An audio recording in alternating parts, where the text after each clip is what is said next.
Hi, welcome back to my channel. Forgive all this hype. There's no hype here. Chelsea just drew to Nottingham Forest. Is it Nottingham?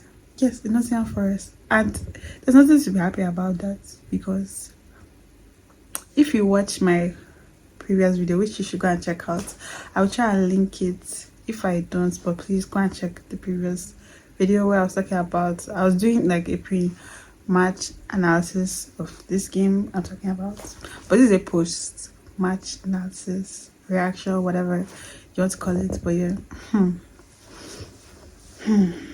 Chelsea is how have the mighty fallen, because I know that this season is we're done out here.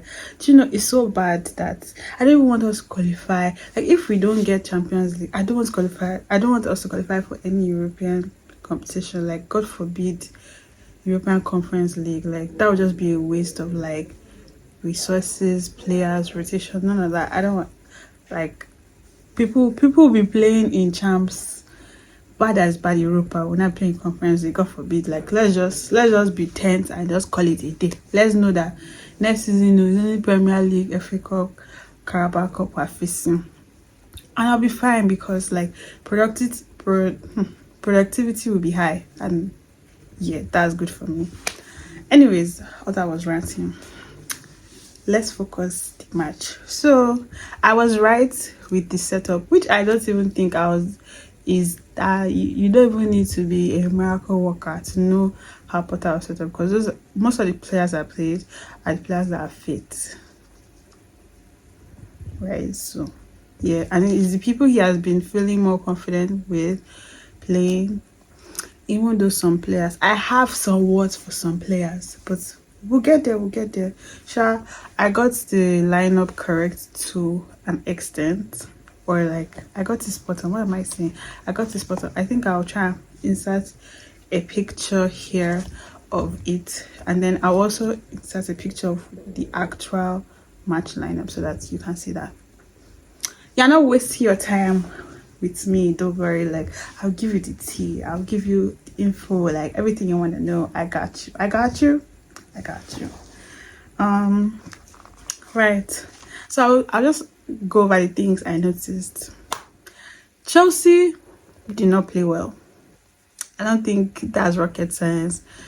I think they played better in the first half. They like controlled the ball more, they had no possession, like, you know, they kept like them on their toes. They kept Nottingham Forest on their toes. Like, those guys were like thinking what we do, like, and you could see what Nottingham Forest came to do. They came to sit back, counter, and pray to God that they would score, which they had a very good chance, because before Chelsea scored, they had like 2 chances, maybe not on target, but like they gave us 2 chances where I held my breath, like, oh my God, I could score.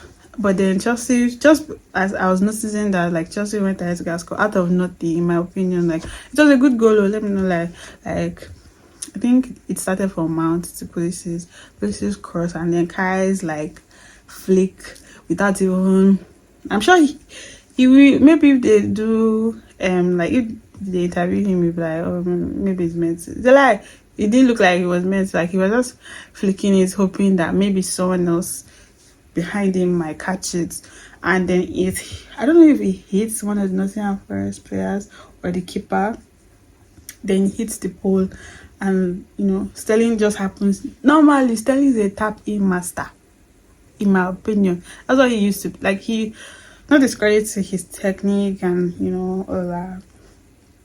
Excuse me, he's a good player, but what I remember him for is being a tapping master, and that's what he did. He was just there at the right place at the right time.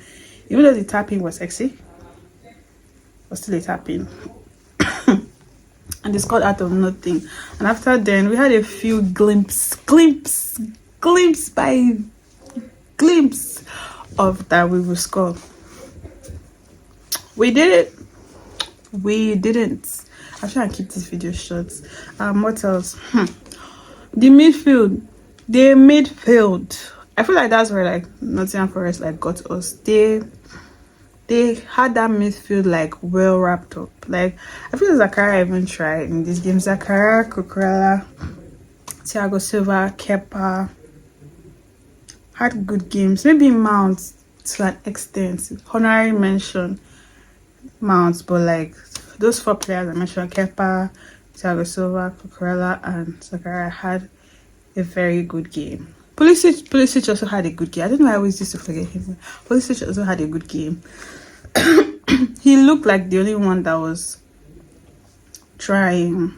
Sterling was obviously always there, but like he didn't have a game where like he deserves a mention, but he didn't have a game where he's in the bad players. So he's just in middle, just there, like just a regular day, him doing his job correctly, nothing more, nothing less. Yeah, and he scored, so he can be excused, because if he didn't score, that's how it will have been 1-0 and Nottingham Forrest will have won.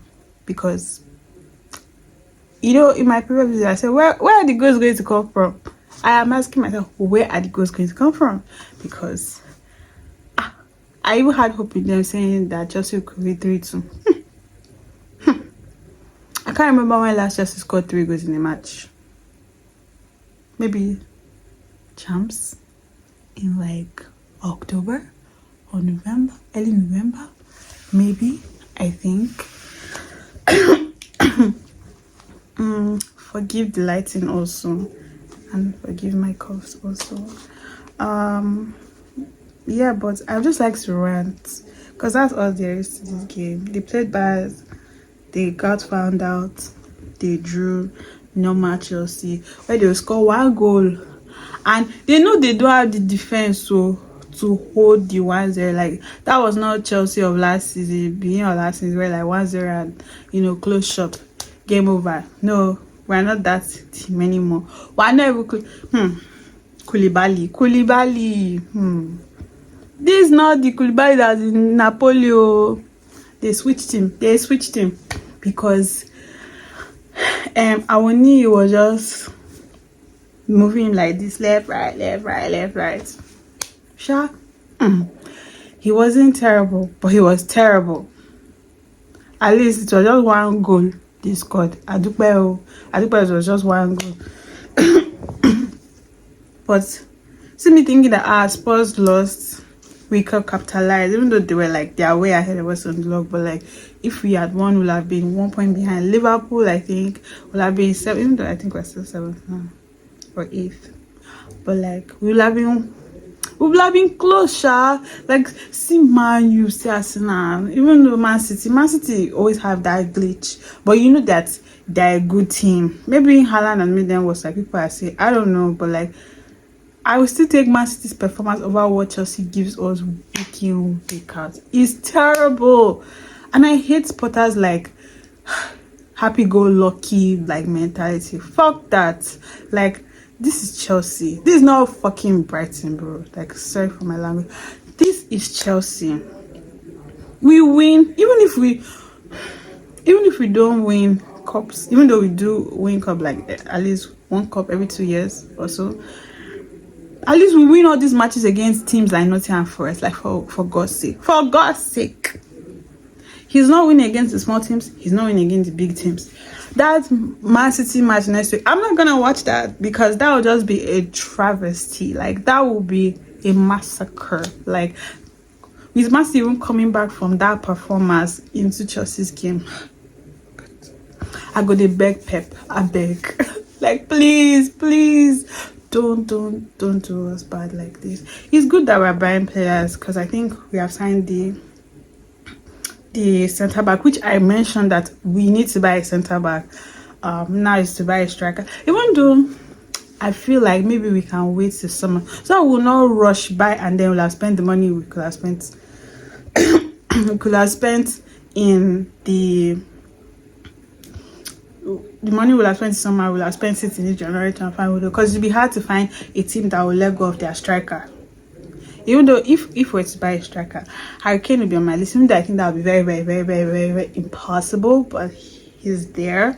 Ivan Toney, Zaha. I know this might be a controversial one, but like I like Zaha in a way because he kind of works for his goals and he also contributes. So, and I feel like that's kind of striker Chelsea needs, not just one that will just sit in front and hope we ain't got the creativity that you sit in front and hope. You gotta fight for it, create it. I think that's what Werner gave us, but we still didn't. Oh well. Um, Sha, like I said, we bought the center back. It's looking like we will buy Enzo, even though I think the money is too much. But at least we have a new player. Maybe he will save us. Do you know what? I even want Chelsea to even lose around the 16 match. Let's all just know that it's Premier League we are playing the rest of the season like nothing else, because it's like Potter can't juggle. He can't juggle. But please God, let our players even come back. But I don't know. I don't know what we're gonna do. We need a striker. We need a midfielder, like ASAP. But they say Enzo is it's me. I've not. Maybe I'll go and watch like compilations of him, or like go and watch like Argentina's matches from the World Cup. But I still don't see the hype to him. Not 130 million pounds, euros. What? I'm sorry. Like if it was 100 now, I would have said okay, cool, fine, like no problem. Like, but like I've said, Chelsea never does well with big spending buys. Like we never do. Like it never works. Like, I don't know why. It just never. So me, I'm not in support of it. But we need to fix up. Potter needs to fix up. Koulibaly needs to fix up. Kai needs to fix up. Even though I was praising Kai, but like I can't even blame him. Honestly, I can't blame a lot of our strikers. Like who's going to help them? They got nothing. I'm tired. Chelsea, please now win. Win. I'm tired of having to defend them. It's exhausting. At this point, I'm numb. That's how bad it is. I'm numb. That I just feel like, especially when we're playing like lower teams, it can be a shocker. They can lose or they can draw. Not to even talk of big teams. Good night.